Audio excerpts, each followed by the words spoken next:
sa ating lahat mga ka-Team EDC, kumusta po kayo? So, si Beyonce ay isinupalpal nga po ang kanyang mga basher.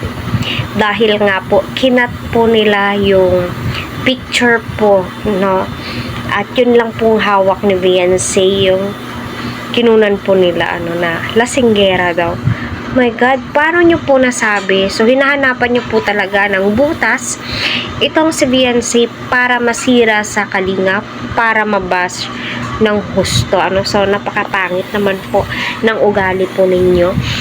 So, bakit? Inaano ba kayo ni Beyonce? So, naiinggit ba kayo dahil siya ngayon ang ka-love team ni Edu? Bagkos, maging masaya po kayo. Kasi nga, yung dating sinusuportahan nyo na itong si Edu, may panibago na pong ka-love team. At saka wala pong kasalanan si Beyonce sa inyo, kaya wag po kayong magsalita ng gano'n. Ayan, hello po sa ating lahat mga ka-Team EDC. Kumusta? Marami pong salamat sa lahat na nag-subscribe sa aking channel. So, kita naman po natin yung hawak po ni Beyonce ay isa nga pong royal. So, sinabi niya sa kanyang caption na kailan pa naging alak daw yung royal. My God, nakakaloka. At ang napapansin ko ay di na po nagpapa-apekto si Beyonce sa mga pangbabash po ninyo.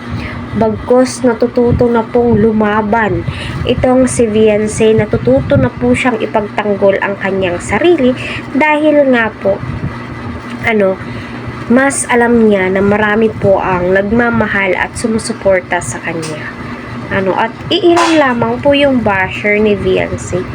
Mabibilang mo lang po, kaya nakakalungkot man pong isipin, kulang po yan sila sa pag-aaruga.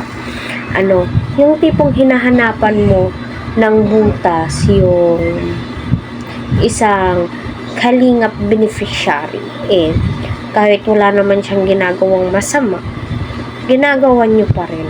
So, wag naman pong ganun. Napakapangit po ng ugali ninyo. Hindi po kayo masaya kung anong kumbaga hindi ba kayo makapag-move on. Kaya nga marami ang nagsasabi na mag-move on din po kayo pag may time. Hindi nyo ba matanggap na itong si Beyonce ay siya ngayon yung present, at saka sinabi ni Eds, na ipapanalo niya ang EDCO, diba? Papanalo daw ho niya. So, kayo nga,